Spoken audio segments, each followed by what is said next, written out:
Thank you, friend. Shabbat shalom. Greetings to you all. I hope those of you who celebrated Victoria today had a great one. And our Memorial Day friends get or got to spend time with friends and family and loved ones. Our deepest sympathies go to Bonnie, who lost her best friend Brittany to cancer last week. The rips and tears in our hearts and souls can leave us splintered and broken in so many ways. Tribal shamans, of course, understood these effects and in their healing soul retrieval journeys would journey to bring back and reintegrate these broken and splintered pieces back into spirit. Spirit connects, and our souls touch and know each other for eternity. She is protected under the wings of God and rests in the Garden of Eden. Blessings to you both. And I'd like to thank all of you who wrote or called to wish me a happy birthday. Thank you. It means a tremendous amount that you take the time from your busy lives to remember and to express your goodwill. We are not remembered for what we leave, but for what we do, who we are, and for the impact we have.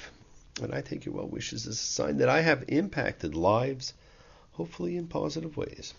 And I'm truly fortunate enough to be away right now in mountain country again, and I do love mountain country. There is something special about the power and majesty of these peaks of God's greatness. And I feel very blessed to be where I am, as this week we have Bihar on the mountain. Well, this week we have once again regularly what would have been a two-piece single parsha split into two smaller pieces. I'll be honest with you, because I cannot, of course, be any other way in a normal year. With these last two parts of Leviticus, yay, we've reached the end. There's more to say about the second part, next week's Bechukotai in my statutes, than this week's part. But like I had said, if you want to skip, this is a great week to have a Sabbath, a ceasing of study. But for those who stay, we will find something interesting here to talk about. There is always something. Now, this parsha actually talks about two fascinating and similar events, the sabbatical year and the Jubilee. Now, the first is really just all about trust and faith. How do you know that leaving the land will keep you from starving? Well, you gotta have faith.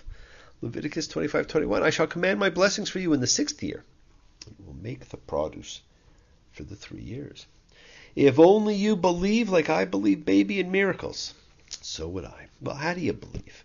How do you know if you do believe? These are fantastic things for you to think about and examine in your life. What do you believe? When do you believe? How do you know? How do you know? Well, there's so many who say they believe, but they have no faith. Well, I'll tell you, friends, if you have no faith, you do not really believe. And you're just waiting for failure to occur to prove that you were right. It's so hard to show faith, but it is truly much harder to actually have it. Now, in the other thing, the second part, is about redeclaring freedom and about a fascinating system of land distribution that's tied into this freedom. And you shall consecrate the year that makes 50 years. I proclaim liberty in the land to all its inhabitants, the Jubilee year. And that, of course, my friends, was the inspiration for the famous quote on the Liberty Bell. Proclaim liberty throughout all the land unto all the inhabitants thereof. That sounds more like something Charlton Heston would say at the end of the Ten Commandments instead of the great inscription on the famous bell in Philadelphia. See, every Israelite is to be apportioned some land. Now, you can take this as a coming soon for what will be described in the book of Numbers and Joshua, and that's just coming up in a couple of weeks. And the deity commands that in every 50th year the system returns to where it started. Land is unalienable.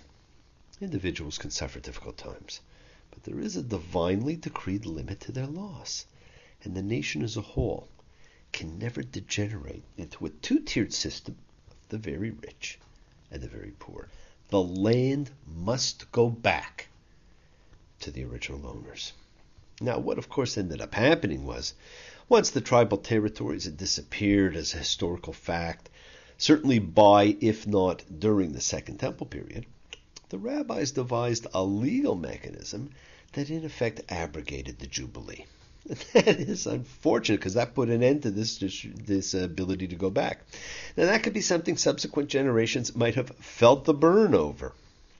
It's a fascinating mechanism for permanent fairness that did not last very long.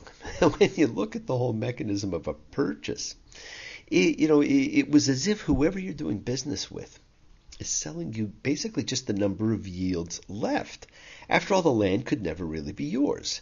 So if, say, there remained only 3 years till the Jubilee, the buyer would enjoy only 3 harvests before the land would revert to its original owner. And so the seller could demand only a limited purchase price, in all likelihood 3/49 of its intrinsic value. You shall buy from your fellow by the number of years after the Jubilee. He shall sell to you by the number of years of yields. Leviticus 25:16. Corresponding to a greater amount of the years, you shall make its price greater, and corresponding to a smaller amount of the years, you shall make its price smaller.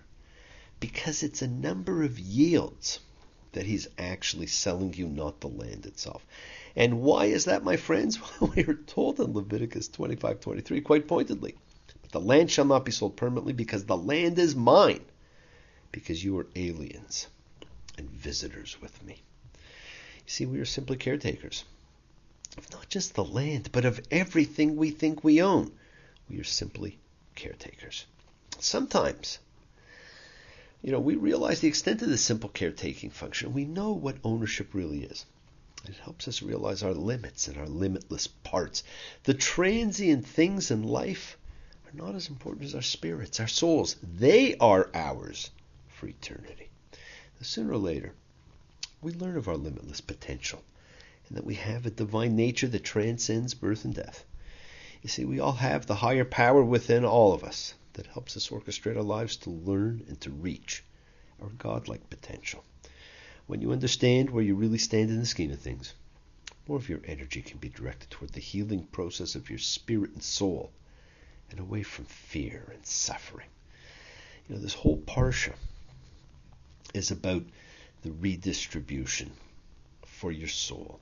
And it pursues a humane approach to distress. And when your brother will be low with you, so that he is sold to you, you shall not have him work as a slave's work. He shall be like an employee, like a visitor with you. He shall work with you until the Jubilee year. And he shall go back out from you, he and his children with him, and go back to his family, and he shall go back to his father's possession, because they are my servants, whom I brought out from the land of Egypt. They shall not be sold like the sale of a slave. Notice, friends, it's the same Hebrew root that's used for servant and slave. Eliminating slavery on earth has simply been a gradual process rather than a revolution. And the Israelites are permitted to have slaves, but not in the manner of the Egyptians. They cannot overwork them. They cannot mistreat them. So that an Israelite who knocks out his slave's tooth must set the slave free, according to Exodus 21:2. The rules that are imposed on the treatment of slaves in the Torah involve recognition of a slave's humanity and dignity, and they establish that a slave has rights. Now, this is a crucial first stage in the long process leading to opposition to slavery altogether. This is about humanity and dignity. And with an Israelite, the Jubilee sets them free. Sick man looking for the doctor's cure, looking at his hands for the lines that were, and into every masterpiece of literature for dignity. See, the sabbatical year in the Jubilee law reminds us that ultimately everything belongs to God. We do not really own anything. Now, instead, as Psalm 24:1 says, the earth is the Lord's and all it contains. In Western society, it is so easy to get caught in the trap of materialism. We unconsciously measure our quality of life based on the value of our possessions. A person cannot truly own things. We are just short-term borrowers.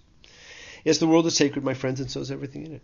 Express your gratitude, light a candle, make a wish, celebrate your life and the lives of those you love. Share your feelings with them. Live free, be free, honor your freedom, be well, be happy, be blessed. Share and honor the light and all who live in the light and continue to shine. Continue to send everybody you know goodwill and love. Pray for peace and freedom for everyone. An end to terror and hatred. Remember, friends, we are community. We learn together, we celebrate each other, we love each other. We share this ride together, men and women equally. Let us send out love, not fear. Send out peace, harmony, good healing to all who need it. And please do. Learn to forgive, learn to love, open your hearts. Honor the relationships of your life. Tell those you love that you love them. Take advantage of the time you have. Enjoy that journey. We take the twists and turns and the patterns that weave through the fabric of our lives in our effort to grow, to learn to be to love. So please do love. Send healing, goodwill, and love to all who need it. The time to celebrate your holiness is now, as always. Bless you all. Have a fantastic week. We can love and light and peace and healing and honor the people of your life. Be well, Bonnie. Be blessed, Brittany. The whole world is asleep. You can look at it and weep. Few things you find it worthwhile. And I don't ask for much, no material things to touch. Lord, protect my child. There'll be a time, I hear tell, when all will be well, when God and man will be reconciled. But until men lose their chains and righteousness reigns, Lord, protect my child. Great Bob Dylan. Do not stop talking. Keep on dreaming. Keep on being. Keep sharing. Keep shining. Keep teaching. Keep spreading your holiness. It is a contagion for the world. And thank you all for joining me. I will see you all next time. Shabbat Shalom. Have a fantastic week. Take care. Bye.